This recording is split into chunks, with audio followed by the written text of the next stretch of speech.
السلام علیکم ویورز، میں ہوں شاکر سولنگی۔ ویورز، دو تین خبریں ہیں جو شیئر کروں گا۔ ایک سپریم کورٹ کے حوالے سے جسٹس منصور علی شاہ صاحب اور چیف جسٹس آف پاکستان سے متعلق دو خبریں، اور دو خبریں P T I, Imran Khan اور بشرا بی بی سے متعلق ہیں۔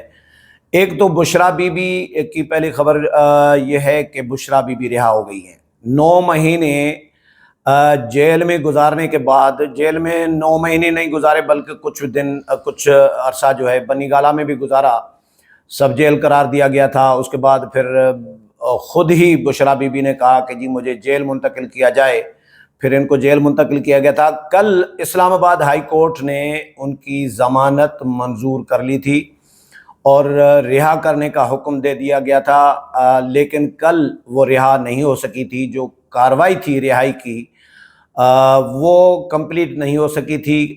جو متعلقہ معزز ججز تھے نیچے عدالتوں کے، مختلف عدالتوں کے، جنہوں نے روبکار جاری کرنی تھی، تو وہ چھٹیوں پر تھے، جس کی وجہ سے کل وہ رہا نہیں ہو سکی تھی۔ لیکن فیصل واڈا نے کل بڑا اہم انکشاف کیا تھا کہ بشرا بی بی، کل ہی کہہ دیا تھا کہ بشرا بی بی، آج کے لیے کہا تھا کہ بشرا بی بی رہا ہو جائیں گی اور بشرا بی بی پر نیا مقدمہ نہیں بنایا جائے گا۔ آپ نے نوٹ کیا ہوگا پہلے ان کی پی ٹی آئی کے رہنماؤں کی کسی کی بھی رہائی کا، جب عدالت رہائی کا فیصلہ دیتی تھیں، ضمانت منظور کر لیتی تھیں، چاہے شاہ محمود قریشی ہو چاہے کوئی اور ہو، تو ان کو جیل کے دروازے سے ہی پھر کسی اور کیس میں، مقدمے میں اٹھا لیا جاتا تھا، پھر اندر کر دیا جاتا تھا۔ لیکن اس بار بشرا بی بی کے ساتھ یہ ایسا نہیں ہوا۔ کیوں؟ وہ اس لیے کیونکہ بقول فیصل واڈا کے کہ ڈیل کر کے آزاد رہا ہو رہی ہیں، اور یہ ڈیل کا نتیجہ ہے۔ پی ٹی آئی کے رہنما ڈیل کی تردید کر رہے ہیں، بیرسٹر گوہر علی خان ڈیل کی تردید کر رہے ہیں، لیکن ڈیل تو ہو گئی ہے، نظر آ رہی ہے ڈیل۔ ایک تو فیصل واڈا خابرو آدمی ہے۔ فیصل واڈا کن کے آدمی ہیں وہ آپ کو بھی پتا ہے۔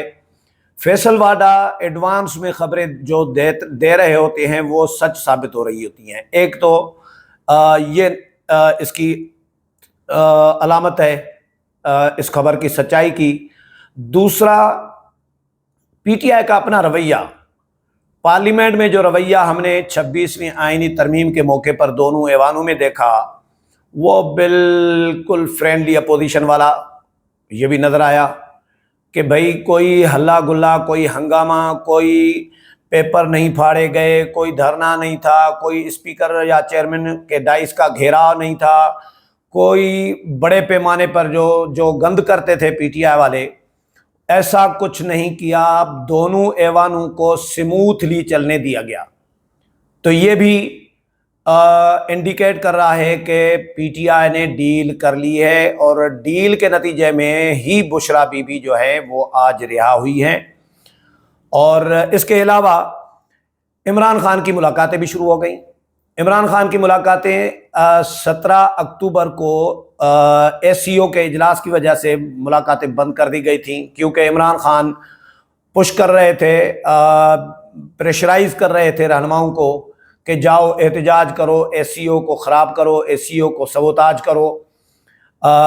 ظاہر ہے امریکہ اور اسرائیل اور بھارت کی آشیرواد سے ہی یہ سارا کچھ عمران خان کر رہے تھے، لیکن جو پارٹی کے باقی رہنما تھے انہوں نے بقول فیصل واڈا کے انہوں نے ڈیل کر لی ہے، اور وہ کہتے ہیں کہ عمران خان کو پارٹی کے رہنماؤں نے پھنسا دیا ہے، مروا دیا ہے، اور اس کی ان کے لچھنوں کی وجہ سے، ان کے اقدامات کی وجہ سے عمران خان اندر پڑے ہوئے ہیں۔ اچھا، بشرا بی بی کو 14 سال کی سزا تھی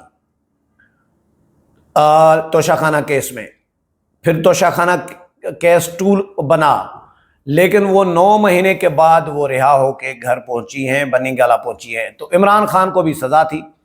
تو عمران خان صاحب کے ساتھ آج ملاقات کی ہے فیصل چودھری وکیل نے، 3 وکلاء نے، فیصل چودھری وکیل، شعیب شاہین اور سلمان اکرم راجہ۔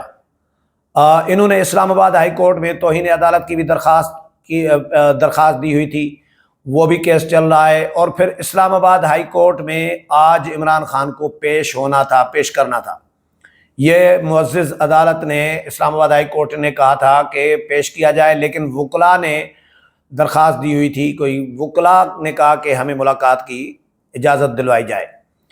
پھر ان 3 وکلاء نے عمران خان کے ساتھ ملاقات کی، اور عمران خان کی جو گفتگو جو باہر آئی وہ فیصل چودھری کے ذریعے، وکیل فیصل چودھری جو ہیں، وہ کہتے ہیں کہ عمران خان نے بشریٰ بی بی کی رہائی کا ان کو ہم نے بتایا، تو بشریٰ بی بی کی رہائی پر انہوں نے اطمینان کا اظہار کیا، اور پھر ہم نے 26ویں آئینی ترمیم کے حوالے سے عمران خان نے بڑا افسوس کا اظہار کیا ہے، وہ بہت مایوس تھے، اور انہوں نے اس کو ظلم قرار دیا ہے عوام کے ساتھ، اور یہ کہا ہے کہ قوم کو جو ہے اس آئینی ترمیم کے سامنے ڈٹ جانا چاہیے، آئینی ترمیم کے خلاف کھڑے ہو جانا چاہیے۔ یہ عمران خان کی گفتگو باہر آئی ہے، باقی اس کے علاوہ کوئی نہیں آئی۔ لیکن فیصل واڈا کہتے ہیں کہ 27 کے بعد، آج 24 ہے نا، 27 اکتوبر کے بعد عمران خان کی باضابطہ ملاقاتیں جو ہیں وہ کھل جائیں گی، شروع ہو جائیں گی۔ 27 کے بعد وہ ملاقاتوں کا سلسلہ شروع ہوگا، تو یہ ملاقاتیں بھی ڈیل کا نتیجہ ہو سکتی ہیں۔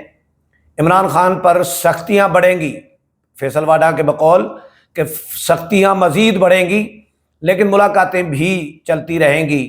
اور ایک اور خبر میں آپ کو، چیف جسٹس کا آج آخری دن تھا سماعتوں کا، آج 10 سماعتیں، 10 کیسز کی سماعت کی ہے چیف جسٹس کی بینچ میں، سربراہی میں بینچ نے، جن میں سے 4 کا فیصلہ سنا دیا اور 6 کی سماعتیں ملتوی کی ہیں۔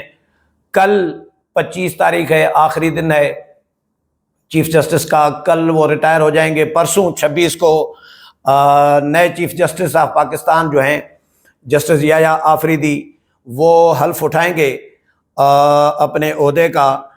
اب میں آپ کو، جسٹس منصور علی شاہ صاحب نے کل ایک خط لکھا ہے جو آج میڈیا میں آیا ہے، آج رپورٹ ہوا ہے، اور چیف جسٹس آف پاکستان کو، اس میں مخصوص بینچ میں بیٹھنے سے جسٹس منصور علی شاہ صاحب نے معذرت کر دی ہے، اور اپنا جو غصہ ہے، جو دکھ ہے، اس کا اظہار ضرور کیا ہے۔ سپریم کورٹ کے جج جسٹس منصور علی شاہ صاحب نے مخصوص بینچ میں بیٹھنے سے معذرت کر لی ہے۔ جسٹس منصور علی شاہ نے chief justice of Pakistan justice قاضی فائز عیسیٰ کو خط لکھ کر معذرت کی ہے۔ خط 23 اکتوبر کو لکھا گیا تھا منصور علی شاہ کی جانب سے۔ خط میں انہوں نے کہا ہے کہ جی پہلے بھی لکھا تھا کہ ترمیمی آرڈیننس پر فل کورٹ بیٹھنے تک خصوصی بینچز کا حصہ نہیں بنوں گا۔ ترمیمی آرڈیننس کون سا؟ وہ جو 3 رکنی بینچ تبدیل ہوا تھا، 3 رکنی کمیٹی جو تبدیل ہوئی تھی، جو بینچز بنانے والی کمیٹی، خصوصی کمیٹی ہے، خصوصی بینچ ہے، جس سے منیب اختر صاحب کو نکال دیا گیا تھا، تو منصور علی شاہ صاحب رہ گئے تھے اور چیف جسٹس آف پاکستان، تو اس میں منصور علی شاہ صاحب نے بائیکاٹ کیا تھا، اب بھی اس میں نہیں آ رہے۔ وہ کہتے ہیں اسی آرڈیننس کے تحت، جس کے تحت یہ کمیٹی تبدیل کی گئی ہے، تو اس آرڈیننس پہ فل کورٹ بینچ بنایا جائے تو اس کے بعد میں آؤں گا۔ اچھا، جسٹس منصور علی شاہ صاحب نے خط میں سر تھامس مورے کا قول بھی نقل کیا ہے۔ انہوں نے کہا ہے کہ سر تھامس مورے کہتے ہیں کہ جب سیاستدان اپنی عوامی فرائض کی خاطر اپنی ذاتی ضمیر کو ترک کر دیتے ہیں تو وہ اپنے ملک کی تباہی کی جانب مختصر راستے پر رہنمائی کرتے ہیں، مختصر راستے پر۔ جسٹس منصور علی شاہ صاحب نے کہا ہے کہ جی ہم اقتدار میں رہتے ہوئے اکثر بھول جاتے ہیں کہ اس ملک کے لوگ ہمارے اعمال کو دیکھ رہے ہیں، تاریخ کبھی معاف نہیں کرتی۔ خط چیف جسٹس آف پاکستان کو بطور سربراہ پریکٹس اینڈ پروسیجر کمیٹی لکھا گیا ہے۔ یہ 3-4 خبریں تھیں جو آپ کے ساتھ شیئر کی ہیں۔ امید ہے پروگرام پسند آیا ہوگا، اگلے پروگرام میں پھر ملاقات ہوگی، تب تک اجازت چاہتا ہوں، اللہ حافظ۔